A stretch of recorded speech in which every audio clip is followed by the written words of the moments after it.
बिस्मिल्लाहिर्रहमानिर्रहीम। मैं हूं मोहम्मद अफजल नासिर भट्टी और आप देख रहे हैं मेरी जंग डिजिटल। नाज़रीन, हम इस वक्त मौजूद हैं DHQ हॉस्पिटल कसूर में, जहां पर एक पेशेंट हमारे साथ मौजूद हैं जिसको डाकुओं ने मज़ाहमत करने पर फायरिंग करके शदीद ज़ख्मी कर दिया और उसकी मोटरसाइकिल और नकदी वगैरह छीन कर फरार हो गए। हम उनसे बात करेंगे कि उनका मुकदमा दर्ज हुआ है या नहीं, कोई रिकवरी हुई है, मुलज़म पकड़े गए हैं या नहीं।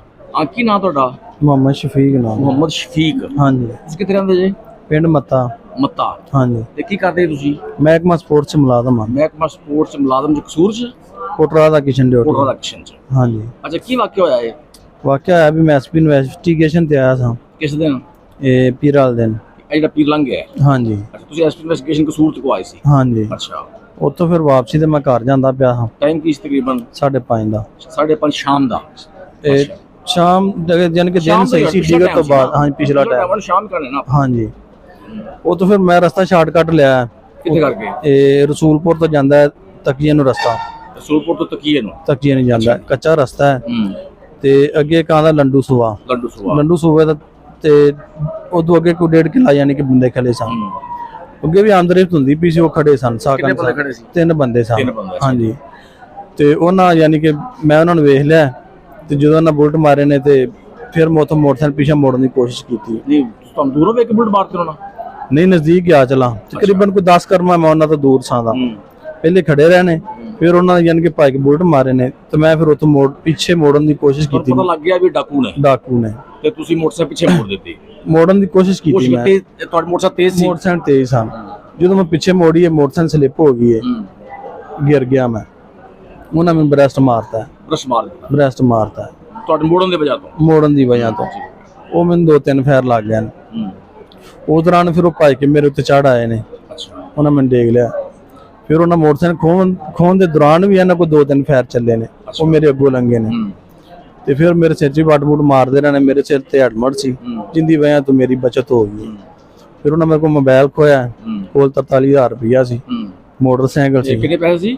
43,000 ਰੁਪਇਆ। 43,000 ਰੁਪਇਆ ਉਹ ਲੈ ਕੇ ਫਿਰ ਫਰਾਰ ਹੋ ਗਏ। ਹਾਂਜੀ। ਤੇ ਤੁਹਾਡਾ ਪਰਚਾ ਦਰਜ ਹੋ ਗਿਆ? ਹਾਂਜੀ, ਪਰਚਾ ਦਰਜ ਹੋ ਗਿਆ। ਤੇ ਮੁਲਜ਼ਮਾਂ ਤੁਹਾਨੂੰ ਪਤਾ ਕੋਈ ਸ਼ੱਕ ਸ਼ੁਬਾ ਹੈ ਕਿਸੇ ਦਾ? ਨਹੀਂ, ਇੱਕ ਦੀ ਸ਼ਕਲ ਮੈਂ ਵੇਖੀ, 2 ਯਾਨੀ ਕਿ ਉਹ ਨਕਾਬਪੋਸ਼ ਸਨ। ਨਹੀਂ, ਸ਼ਕਲ ਵੇਖੀ? ਅੱਛਾ, 2 ਨਕਾਬਪੋਸ਼ ਸਨ। ਇੱਕ ਓਪਨ ਚਿਹਰਾ ਸੀ। ਛੋਟੀ ਦਾੜੀ ਸੀ, ਲੰਮੇ ਵਾਲ, ਪਤਲਾ ਤੇ ਲੰਮਾ ਸੀ, ਯਾਨੀ ਕਿ ਦੂਜਾ 2 ਨਾਲੋਂ ਲੰਮਾ ਸੀ। ਅੱਛਾ। ਹਾਂਜੀ। ਵੈਸੇ ਤੁਹਾਡੇ ਸਿਆਣ ਚ ਆਉਂਦਾ ਪਤਾ ਕੌਣ? ਉਹ ਬੰਦਾ ਮੇਰੀ ਸਿਆਣ ਚ ਆਉਂਦਾ। ਨਹੀਂ ਪਤਾ ਬੰਦਾ ਕੌਣ ਹੈ ਉਹ? ਨਹੀਂ, ਇਹ ਨਹੀਂ ਪਤਾ। ਵੈਸੇ ਤੁਸੀਂ ਸਿਆਣ ਲਵੋਗੇ? ਅਗਰ ਮੇਰੇ ਸਾਹਮਣੇ ਆਏਗਾ ਤਾਂ ਮੈਂ ਉਹਨੂੰ ਸਿਆਣ ਲਾਂਗਾ। ਅੱਛਾ। ਤੇ ਉਸ ਤੋਂ ਬਾਅਦ ਉਹ ਫਰਾਰ ਹੋ ਗਿਆ। ਅੱਛਾ। ਹਾਂਜੀ। ਤੇ ਕੋਈ ਮੁਲਜ਼ਮ ਫੜੀ ਜਾ ਕੋਈ? ਨਹੀਂ ਸਰ। ਅੱਛਾ, ਫੜੀ ਜਾ ਕੋਈ ਨਹੀਂ। ਤੇ ਕੀ ਤੁਹਾਡਾ ਮੁਤਾਲਬਾ ਕੀ ਹੋਣਾ? ਮੁਤਾਲਬਾ ਕੀ, ਤੁਹਾਡੇ ਸਾਹਮਣੇ 3 ਫੈਰ ਲੱਗੇ ਨੇ, ਮੋਟਰਸਾਈਕਲ ਖੋ ਕੇ ਲੈ ਗਏ ਨੇ, ਪੈਸੇ ਖੋ ਕੇ ਲੈ ਗਏ ਨੇ। ਇਸ ਤੋਂ ਪਹਿਲੇ ਵੀ ਮੇਰੀ ਇੱਕ ਮੋਟਰਸਾਈਕਲ ਚੋਰੀ ਹੋਈ ਸੀ ਕਚਹਿਰੀ ਤੋਂ ਬਾਹਰ। ਉਹ ਵੀ ਨਹੀਂ ਮੈਨੂੰ ਅਜੇ ਤੱਕ ਮਿਲੀ। ਉਹ ਕਦੋਂ ਚੋਰੀ ਹੋਈ ਸੀ? ਉਹ ਤਕਰੀਬਨ ਕੁ ਸਾਲ ਪਹਿਲੇ ਦੀ ਗੱਲ ਹੈ। ਕਿੱਥੋਂ? ਇਹ ਕਚਹਿਰੀ ਸਟੈਂਡ ਤੋਂ। ਕਚਹਿਰੀ? ਅੱਛਾ। ਹਾਂਜੀ। ਓਕੇ। ਤੇ ਉਹ ਵੀ ਨਹੀਂ ਮਿਲੀ ਮੈਨੂੰ। ਹੁਣ ਵੀ ਮੇਰੀ ਮੋਟਰਸਾਈਕਲ ਫਸ ਗਈ ਹੈ। ਹੁਣ ਮੇਰੀ ਇਹ ਵੀ ਅਪੀਲ ਹੈ ਵੀ ਮੇਰੀ ਯਾਨੀ ਕਿ ਮੋਟਰਸਾਈਕਲ ਮੈਨੂੰ ਲੱਭ ਕੇ ਦਿੱਤੀ ਜਾਵੇ, ਅਗਲੀ ਵੀ ਲੱਭ ਕੇ ਦਿੱਤੀ ਜਾਵੇ। ਬਸ ਇਹੀ ਮੇਰੀ ਦਰਖਾਸਤ ਹੈ। ਆਪਣਾ ਮੁਤਾਲਬਾ ਕੀ ਹੋਣਾ? ਸਾਡਾ ਮੁਤਾਲਬਾ ਹੈ ਵੀ ਸਾਨੂੰ ਚੋਰ ਫੜੇ ਜਾਣ, ਸਾਡੀ ਰਿਕਵਰੀ ਕੀਤੀ ਜਾਵੇ। ਤੇ ਅਗਰ ਤਾਂ ਇਹ ਪੁਲਿਸ ਯਾਨੀ ਕਿ ਹੈਂਡਲ ਕਰ ਸਕਦੀ ਹੈ ਫਿਰ ਤਾਂ ਬਿਹਤਰ ਹੈ। ਅਗਰ ਨਹੀਂ ਕਰ ਸਕਦੀ ਤਾਂ ਮੇਰਾ ਮੁਕੱਦਮਾ ਜਿਹੜਾ CCD ਨੂੰ ਦਿੱਤਾ ਜਾਵੇ ਤਾਂ ਕਿ ਫੌਰੀ ਹੱਲ ਕੋਈ ਨਿਕਲ ਆਵੇ। ਇਹ ਮੇਰੀ ਗੁਜ਼ਾਰਿਸ਼ ਹੈ।